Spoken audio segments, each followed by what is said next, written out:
As Jesus was walking by the Sea of Galilee, he saw two brothers, Simon, who is called Peter, and Andrew, his brother, casting a net into the sea, for they were fishermen. And he said to them, "Follow me, and I will make you fishers of men." Immediately they left their nets and followed him. And going on from there, he saw two other brothers, James, the son of Zebedee, and John, his brother, in the boat with Zebedee, their father, mending their nets, and he called them. Immediately they left the boat and their father and followed him. No matter how many times you hear that particular passage, it still shocks, it still moves. Immediately they left their nets and followed him. Immediately they left the boat and their father and followed him. They left everything behind to follow Jesus, having no idea where he was leading them. And what started with them continues with us. There's a bright line in the Gospels and through the Acts of the Apostles and through the history of the church and into the early history of our parish to us today. And generation after generation of disciples have put down their net and reoriented their lives to follow the call of the one who gave his life to save us. God's been at work in this church for 72 years, and he's blessed us richly as we have faithfully sought to follow him. Through our work together, so many lives have been changed. So much has been accomplished for his kingdom, and there is so much to be thankful for. Looking back to 2022, it was a time of reorienting. It's no secret that the pandemic was really tough on churches everywhere, and here at St. Lawrence, we were unfortunately not spared those difficulties. About a year ago, in response to everything that had happened, I said to the parish staff, for Lent this year, and this would be Lent of 2022, that I wanted us to take something on together, a group Lenten discipline, and I wanted them to decide whatever it would be, something that we could all do together. And during Lent of 2022, we ended up dividing the parish membership. At the time, there were about 360 families. There were 9 of us who were going to take on this discipline, and there were 40 days of Lent, and so I think the math worked out on that pretty nicely. Each of us prayed for a new family, all of your families, every day during Lent. But when I shared what we were doing with the vestry, they wanted in on it. They too wanted to express love by lifting the parish family up in prayer, and so together we schemed up the summer of prayer that we ended up doing last June, July, and August here at St. Lawrence. We wanted to do something that felt very St. Lawrence, and I think the summer of prayer ended up being just that. It was a time to reach out, a time to refocus on lifting each other up through the power of prayer. God really blessed those efforts. I received messages all through the summer from so many of you, not only from the person that was praying for me and my family, but from so many of you who were touched by this expression of generosity. Someone who you barely knew, in some cases who you didn't know at all, was reaching out to you, encouraging you, letting you know you were loved and prayed for. It was the kind of intentional effort that we needed. And in my mind, it really reemphasized the family part of faith, family, and tradition. As 2022 went on, thanks be to God, we saw participation return to the same type of levels that they were before COVID. And to be completely honest, I just wasn't sure that that was ever going to happen. I just want to give you a few kind of quick snapshots of some numbers just for a frame of reference here about our participation. These are the attendance numbers on Sunday, the total attendance number on Sundays over the last 4 January. So the total Sunday attendance week by week in January 2020, 380. 394, 366, 371. By January 2021, 165, 125, 183, 164. Those are the totals for all the services. By January 22, 236, 236, 268, 301. And then this year, this last month, January 2023, 378, 349, 360, 360.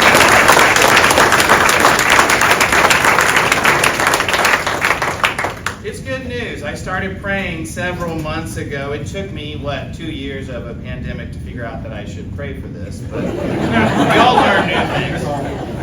But I started praying every morning at morning prayer that God would bring new people here, that they could experience the blessings of what we do here. And I absolutely want you to know that maybe more than ever, after coming through a really hard time, I strongly believe in what we do here, and I'm so glad that God is answering those prayers. Those of you who have been here for a while, I have a request from you.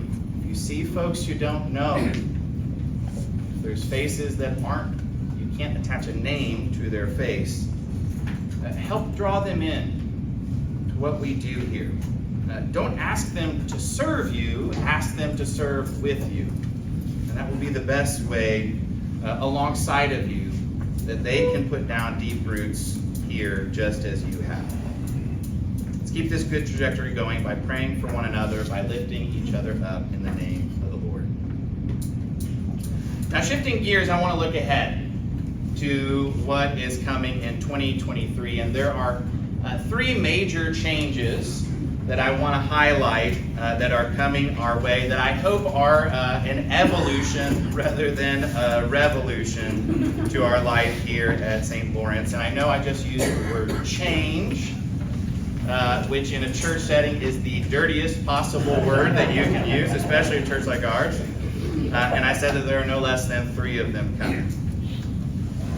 Okay, the first change I want to talk about for a few minutes relates to security.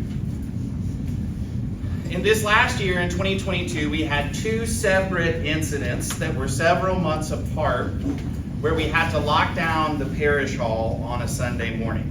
We had kids in the building over here and all the adults over in the church. And 2 different times, we had 2 different guys on the property who seemed enough of a potential threat that the doors to the building needed to be locked.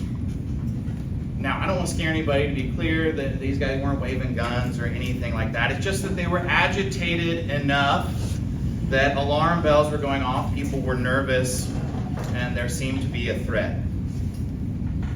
After the first incident happened in July, I met with the ushers and the golf cart drivers to make sure that we were all kind of on the same page about our security procedures. We relied pretty heavily on the ushers and the golf cart drivers to make sure that they're watching out for everyone. Fast forward a few months when we had a second incident like this that occurred in early December. And again, this building needed to be locked down. I took it as a warning sign. Fool me once, shame on you. Fool me twice, shame on me. At that time, we reached out to the South Lake Police Department. They came out here to meet with us, to walk the property with us, to ask all kinds of procedural questions about what we do here, and then to make suggestions of how we could make things more secure. In the midst of all this, for the first time since I have served here, I had a mom tell me, this was last summer, that she didn't feel safe bringing her kids here. There were no, she said, secured areas for her kids to go into. So the first change that we are thinking about is thinking about security in a new way, similar to what we know other churches are doing. Probably the most noticeable change so far is the presence of a police officer here on Sunday mornings. I'm sure most of you have seen that. There wasn't one here today, but almost every Sunday there will be. The decision to have police here on Sunday came when we learned from the South Lake Police that every single one of the other comparably sized churches in the city of Southlake have an officer on Sunday morning, and the ones that are larger than us have multiple officers. So there's a new line item. If you look at the 2023 budget for security, that was a line item that wasn't ever in the budget before. I'm sure Les will talk about that a little later. I don't know if I just added something to your list of things to talk about that. But it's set aside for officers. It's set aside also, most of it is for security upgrades to the building, which will include some type of security partition in that hallway right there leading down to the children's ministry spaces. I think it goes without saying that if there is anything we don't want to be taking chances with, it's the safety of the parish family, and especially the safety of our kids. The second major change that will come our way in 2023 is the introduction of the 2019 Book of Common Prayer. It'll come into the everyday life of St. Lawrence. The Anglican Church in North America published a new prayer book 4 years ago in 2019, thus the name, the 2019 prayer book. It's pretty clever. Father Arnie Klukas, who is a friend of St. Lawrence and known to many of you from the Holy Weeks that he spent here several years teaching and preaching, he was the principal architect of this prayer book. Bishop Reed, our diocesan bishop, who was consecrated in 2019, has asked all the parishes in the Diocese of Fort Worth to move to this prayer book by the 5th year of his consecration, so 2024. Notice I did say that he asked. He doesn't demand that we do it, but he has repeated his ask several times. In our ecclesiology, and there's your fancy word for the night, that's the way we think about the life and the structure of the church, the body of Christ. But in our ecclesiology, this parish is his parish. Every parish in the diocese is. And so we need to honor his request, and most of the churches in our diocese have already done so or are making plans to do so. We could say no. I could say no. We could dig our heels in and hold on tight to the 1979 prayer book, but I don't want St. Lawrence to be a parish that is completely out of step with the worship of the rest of the diocese, and I certainly don't want us to be a parish that gets locked in the past. And holding on to the 79 prayer book would necessarily do that. So on the first Sunday of Advent, which is the first Sunday, of course, of the Christian year, Sunday, December 3rd, 2023, we will be moving over to the 2019 prayer book. As most of you know, I'm a cradle Episcopalian. The 1979 prayer book that we currently use is the only prayer book I have ever known my entire life, so it's going to be hard on me, and I know that this is not going to be easy on all of you. One of the biggest challenges in the new prayer book will be, it will be specifically a real challenge for the 8:30 crowd, and I'm loving on you guys right now. Because there are some significant changes to the way that service will flow. When the celebrant says, "The Lord will be with you," the congregation responds, "and with your spirit," not "and also with you." I say it's going to be harder on the 8:30 folks because at 10:45 the response is still, "and with thy spirit." All right, so we're going to practice this. You're going to be practicing a lot over this year. So I'm going to say what I say, and y'all are going to say, "and with your spirit." And I know that there's going to be some of you that boycott it, and it's okay if you boycott, but the Lord be with you. Okay, it wasn't that. In my Sunday school class this coming fall, in the parish hall class, we're going to be looking at the new prayer book. We'll have copies of it. We'll walk our way through what has changed and why it has changed. And I can just tell you, there's a lot in it to like. There's a lot of good things in it. If you're wondering why the change, "and with your spirit," well, let me just tell you like a quick preview. It comes from St. Paul, who uses the phrase, "May the grace of the Lord Jesus Christ be with your spirit." to conclude his letters to the Galatians, Philippians, Philemon, and 2 Timothy. So there's a long historic precedent for this, and we'll be ready by the time the first Sunday of Advent rolls around. As I say, it's going to be hard, but there's a lot to like in the new prayer book. The third major change that's coming our way is the long-awaited expansion, this mythical thing that constantly seems to evade us here. The vestry and staff are meeting a week from tomorrow night on Monday, February 13th, and I'm going to ask them in that meeting to appoint a steering committee and develop a timeline as we get this process towards an expansion underway. By way of reference, we first started talking at vestry meetings. I went back and looked at notes about an expansion of this building in 2014. Okay, this is a long time coming. Some of you have been here a long time. You were here in 2016 when we went through a whole capital campaign that took us up right to the brink of groundbreaking. That was ultimately not to be because of the lawsuit that existed with the Episcopal Church. And then once we got rid of that and prevailed, thanks be to God, then because of all of the fallout from COVID. So this campaign is coming our way. We'll be gearing up this year. And it happens, I want you to know, this campaign is going to happen for the same reason that everything else happens around here. Because we have a strong conviction that Jesus Christ is Lord and that his church is here to draw people closer to him. We have a strong conviction that God is at work among us. So everything that is being planned in this expansion, and the plans haven't changed in the last 7 years, a new parish hall, secure children's ministry areas, fellowship spaces, youth spaces, education spaces, parking spaces. It will be great. All of it will be beautiful and it will be nice to have, but it serves a far more important purpose. For us, it's about faith, family, tradition. It's about being together to help each other grow. It's about knowing who we are and whose we are. It's about building a bigger boat so that more and more people can engage in the fullness of the faith that is always on display here. Word and sacrament, creeds and anthems, hugs and handshakes, learning and laughter.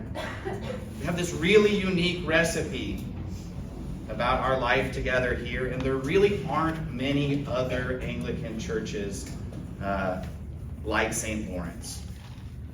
I was at lunch with Father Scott Wilson a few months back, and he paid all of you an incredible compliment. He said that St. Lawrence was the healthiest church that he'd ever known of in the Anglican tradition, and certainly anything that he'd ever known in 40 plus years of ministry.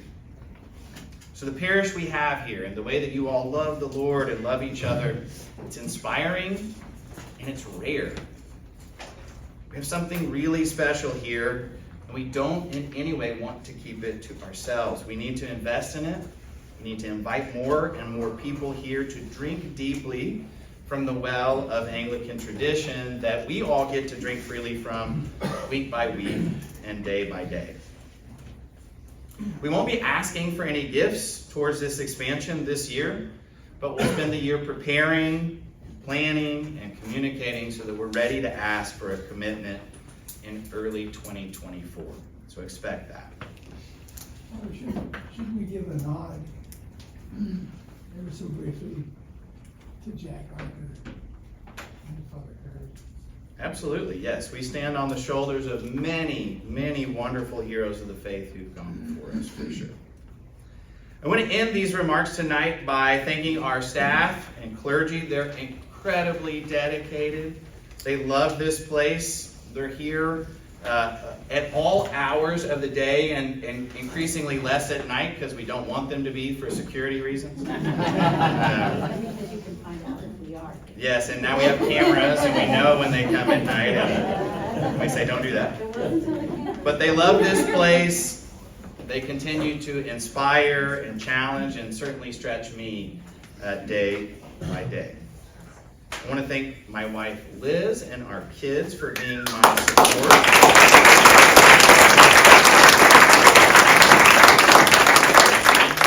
And lastly, I want to thank all of you. Thank you for being here tonight. Thank you for the opportunity that I have to serve here. I'm now, I can't even believe this, in my 14th year of service here. It seems wild.